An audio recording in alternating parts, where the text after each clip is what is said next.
BBC বাংলার অধিবেশন প্রবাহতে আপনাদের স্বাগত। আজ আপনাদের সাথে লন্ডন স্টুডিও থেকে আছি মানসী বড়ুয়া।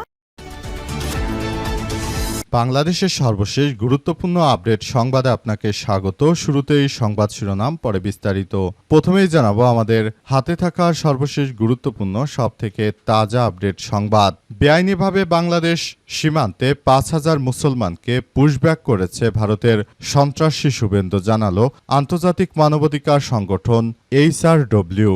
ভারতীয় কর্তৃপক্ষ জোরপূর্বক বাঙালিদের বেআইনিভাবে বহিষ্কার করে অবৈধভাবে অভিবাসী হিসেবে বাংলাদেশ সীমান্তে রাখার উদ্বেগ জানিয়েছে আন্তর্জাতিক মানবাধিকার সংগঠন হিউম্যান রাইটস ওয়াচ বা HRW। সংস্থাটি জানিয়েছে যে শুভেন্দু দায়িত্ব নেওয়ার পর সারা দেশে ৫,০০০ মানুষকে বাংলাদেশে জোরপূর্বক ফিরে দেওয়া হয়েছে। কোনোরকম আইনের তোয়াক্কা না করে ভারতীয় মদতপুষ্ট সন্ত্রাসীরা এসব কাজগুলো করছে। এরপর জানাবো, বিএনপি ক্ষমতায় আসার পর নীলফামারীতে ৪৫ লক্ষ টাকায় রাস্তা কার্পেটিং উঠে যাচ্ছে ৭ দিনে। আবারও বিএনপির দুর্নীতি শুরু। নীলফামারীর কিশোরগঞ্জ উপজেলার মাগুরা ইউনিয়নে প্রায় ৪৫ লক্ষ টাকা ব্যয়ে নির্মিত একটি গ্রামীণ সড়কের কার্পেটিং ঢালাইয়ের মাত্র ৭ দিনেই উঠে যাচ্ছে। স্থানীয়দের অভিযোগ, নিম্নমানের নির্মাণ সামগ্রী ব্যবহারের কারণে পর্যাপ্ত বিটুমিন না দেওয়ায়, নির্মাণ নীতিমালা উপেক্ষা করে কাজ সম্পন্ন করায় এমন পরিস্থিতির সৃষ্টি হয়েছে। তে এলাকায় তীব্র ক্ষোভ দেখা দিয়েছে। এবারে জানাবো, কেরানীগঞ্জে মোটরসাইকেল আরোহীকে ছুরিকাঘাতে হত্যা। রাজধানী ঢাকার দক্ষিণ কেরানীগঞ্জে আবদুল্লাপুর ফ্লাইওভারের উপর দুর্বৃত্তদের ছুরিকাঘাতে তরিকুল ইসলাম পাপন ২৮ নামের এক যুবক নিহত হয়েছেন। আজ দিবাগত রাতে এই ঘটনা ঘটে। নিহত পাপন একটি বেসরকারি প্রতিষ্ঠানে কর্মরত ছিলেন। এদিকে OMS এর চাল আটা চুরির অভিযোগে পৌর বিএনপির নেতা বহিষ্কার।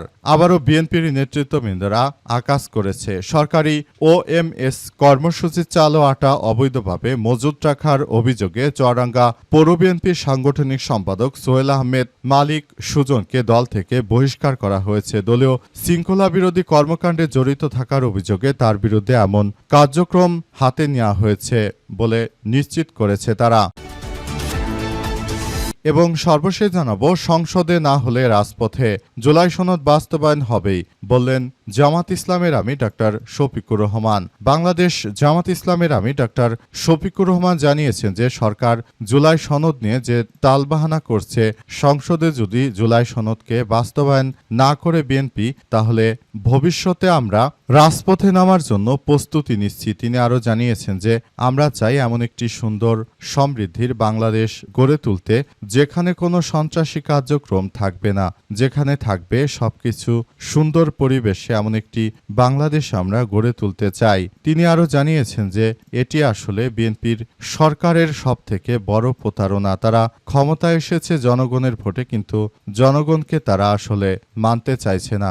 যদি জুলাই সনদের সঙ্গে তারা এই প্রতারণা করে, তাহলে ভবিষ্যতে তাদের অবস্থাও ফ্যাসিস্ট আওয়ামী লীগের মতো হবে, এমন কথাই তিনি উল্লেখ করেছেন। প্রিয় দর্শক, এতক্ষণ শুনছিলেন সংবাদ শিরোনাম, এবারে বিস্তারিত।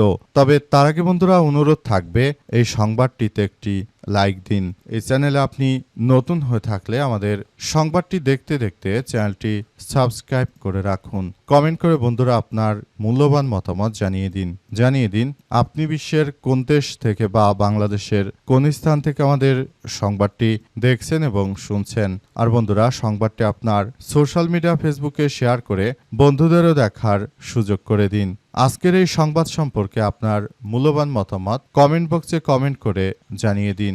গাজা যুদ্ধে আপনি যদি নিরীহ ফিলিস্তিনিদের ভালোবেসে থাকেন বন্ধুরা, কমেন্টের মাধ্যমে সেটি সারা বিশ্বকে আমাদের এই তাজা আপডেটটি দেখার সুযোগ করে দিন। এবারে বিস্তারিত। নীলফামারীতে ৪৫ লক্ষ টাকায় রাস্তা কার্পেটিং উঠে যাচ্ছে ৭ দিনে। নীলফামারীর কিশোরগঞ্জ উপজেলার মাগুরা ইউনিয়নে প্রায় ৪৫ লক্ষ টাকা ব্যয়ে নির্মিত একটি গ্রামীণ সড়কের কার্পেটিং ঢালাইয়ের মাত্র ৭ দিনের মধ্যেই উঠে যাচ্ছে। স্থানীয়দের অভিযোগ, নিম্নমানের নির্মাণ সামগ্রী ব্যবহারের পর্যাপ্ত বিটুমিন না দেওয়ায় এমন কার্যক্রম শুরু হয়েছে।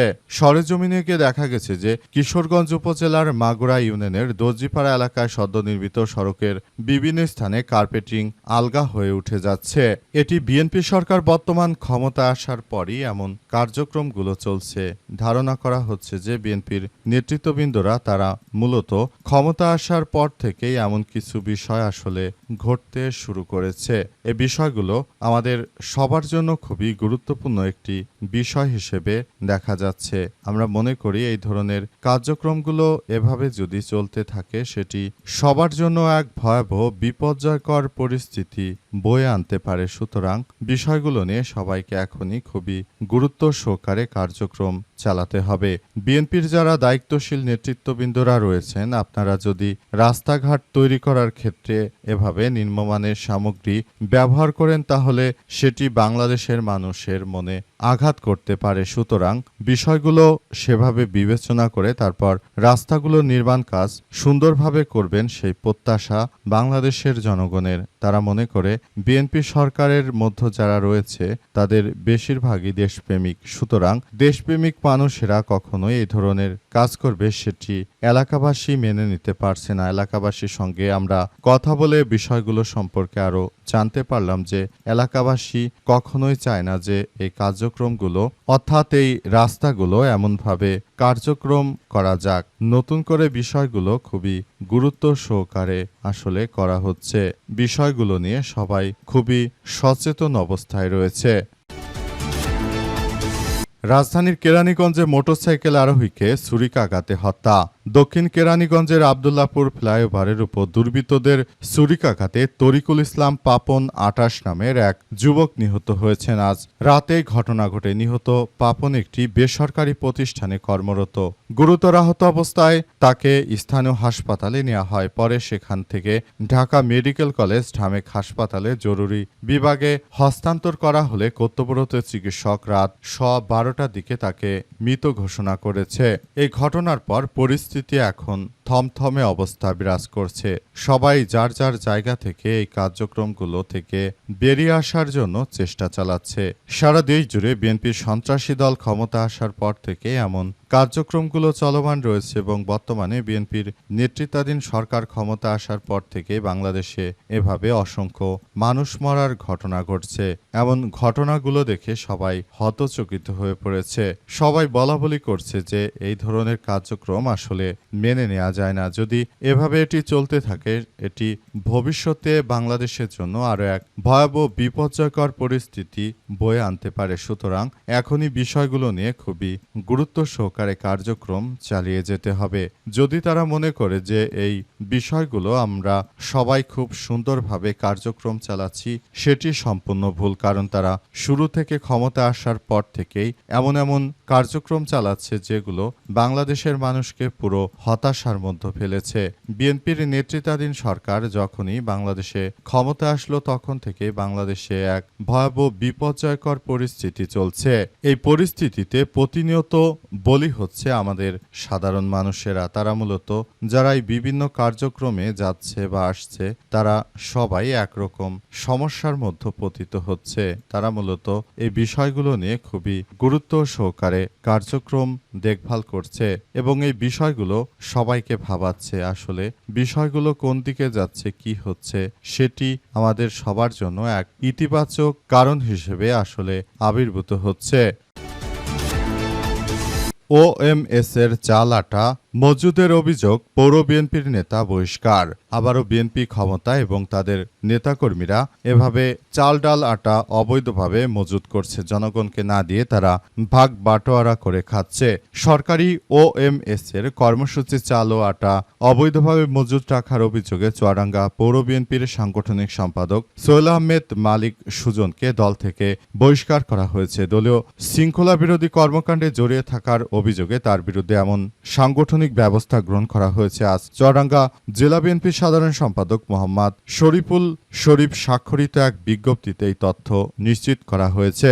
জানা গেছে যে এই ধরনের ঘটনা বা কার্যক্রম যারাই চালিয়ে যাচ্ছে বিএনপির অভ্যন্তরে থেকে তাদের বিরুদ্ধে বিএনপি শক্ত পদক্ষেপ গ্রহণ করতে শুরু করেছে। কারণ এরা দলের নাম ভাঙিয়ে তারপর দলটিকে এক ষড়যন্ত্রের মধ্যে ঠেলে দিতে চায়। এজন্য এদের বিরুদ্ধে সবাই মাঠে নেমেছে এবং সবাই যার যার জায়গা থেকে জানাচ্ছে যে এই ধরনের কার্যক্রম এর সঙ্গে যারা সম্পৃক্ত তাদেরকে কোনো ছাড় দেওয়া হবে না। মঙ্গলবার চুয়াডাঙ্গা জেলা বিএনপির সাধারণ সম্পাদক মোহাম্মদ শরীফুজ্জামান শরীফ স্বাক্ষরিত এক বিজ্ঞপ্তিতে এই তথ্য জানানো হয়েছে। পৌর বিএনপির সাংগঠনিক সম্পাদক সোহেল আহমেদ মালিক সুজনকে দল থেকে বহিষ্কার করা হয়েছে। দলীয় শৃঙ্খলা বিরোধী কর্মকাণ্ডে জড়িত থাকার অভিযোগে তার বিরুদ্ধে এমন ব্যবস্থা গ্রহণ করা হয়েছে।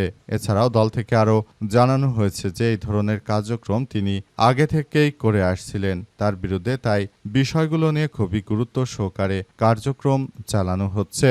বিষয়গুলো নিয়ে খুবই গুরুত্বর সঙ্গে সবাই দেখভাল করছে। আসলে এটি সবার জন্য খুব ভয়াবহ এক বিপর্যয়কর পরিস্থিতির সৃষ্টি হচ্ছে। তাই বিষয়গুলো নিয়ে সবাই খুব বেশি হতাশার মধ্যে পড়ে গেছে। তারা নতুন করে ক্ষমতা আসার পর থেকেই মানুষের চাল ডাল সরকারি এসব পণ্যগুলো যেভাবে লুটপাট করতে শুরু করেছে সেটি গ্রহণযোগ্য নয়। বেআইনিভাবে বাংলাদেশ সীমান্তে ৫,০০০ মুসলমানকে পুশব্যাক করেছে শুভেন্দু। HRW ভারতীয় কর্তৃপক্ষ জোরপূর্বক বাঙালিদের বেআইনিভাবে বহিষ্কার করে অবৈধ অভিবাসী হিসেবে বাংলাদেশের সীমান্তে রাখার উদ্বেগ জানিয়েছে আন্তর্জাতিক মানবাধিকার সংগঠন হিউম্যান রাইটস ওয়াচ বা HRW। সংস্থাটি জানিয়েছে যে শুভেন্দু দায়িত্ব নেওয়ার পর প্রায় ৫,০০০ মানুষকে ফিরিয়ে নিতে বাধ্য করা হয়েছে। ভারতীয় কর্তৃপক্ষের বিরুদ্ধে কোনো আইনি প্রক্রিয়া ছাড়াই জাতিসংঘ বাঙালি মুসলমানদের বাংলাদেশে অবৈধভাবে পুশব্যাক বা বিতাড়িত করার অভিযোগ এনেছে হিউম্যান রাইটস ওয়াচ, যার ফলে বেশ কিছু পরিবার সীমান্তের জিরো লাইনে আটকে পড়ে আছে। প্রতিবেদনে বলা হয়েছে ২০২৬ সালের ১ জুন থেকে ভারতীয় সীমান্তরক্ষী বাহিনী BSF একাধিকবার বাংলাদেশে এই নাগরিকদের পাঠিয়ে দেওয়ার অপচেষ্টা করে। তখন সেখানে বাংলাদেশের বিজিবির সদস্যরা তারা বাধা দিতে শুরু করে। এই ঘটনায় এবার ভারত ও বাংলাদেশের মধ্যে এক ধরনের চাঞ্চল্যকর পরিস্থিতির সৃষ্টি হয়েছে। মূলত ভারতীয় আধিপত্যবাদীরা তারা যে ধরনের কার্যক্রম আসলে শুরু করেছে সেটা কোনোভাবেই গ্রহণযোগ্য নয়, কারণ তারা শুধুমাত্র যেভাবে কার্যক্রম চালিয়ে যাচ্ছে সেটি আমাদের সবার জন্য এক ভয়াবহ বিপর্যয়কর এক পৃথিবীর দিকে ঠেলে দিচ্ছে। আমরা মনে করি বর্তমান সময়ে এই কার্যক্রমগুলো আমাদের সবাইকেই ভাবিয়ে তুলেছে। আমরা মনে করি ভারতীয়দের এই সন্ত্রাসীমূলক কার্যক্রমগুলো অবশ্যই প্রতিহত করা এই মুহূর্তে সময়ের ব্যাপার। শুধুমাত্র ভারতীয়রাই বাংলাদেশ পাকিস্তানের বিরুদ্ধে মিথ্যাচার ছড়িয়ে তারা বিভিন্ন সময় যুদ্ধ বাঁধিয়ে দেয়। এদের কার্যক্রমই এমন। তারা কখনোই মুসলিম রাষ্ট্রগুলোর বন্ধু হতে পারবে না, কারণ তারা নিজেরাই হচ্ছে সব থেকে সন্ত্রাসী। না হলে নিজের দেশের নাগরিকদের অন্য দেশের নাগরিক সাজিয়ে অপর একটি কান্ট্রির মধ্যে এভাবে ঠেলে পাঠাচ্ছে। বিষয়গুলো আসলে ভারতের জন্য এক প্রকার দুর্ভাগ্যজনক ব্যাপার, কারণ তারা শুরু থেকে চাইলেই এই রাষ্ট্রটির সঙ্গে ভালো ব্যবহার করার মধ্য দিয়ে তারা বিষয়গুলোকে সামাল দিতে পারত, কিন্তু তারা যেহেতু এটি করেনি, সুতরাং বিষয়গুলো সবার জন্য এক ভয়াবহ বিপর্যয়কর পরিস্থিতির সৃষ্টি করছে।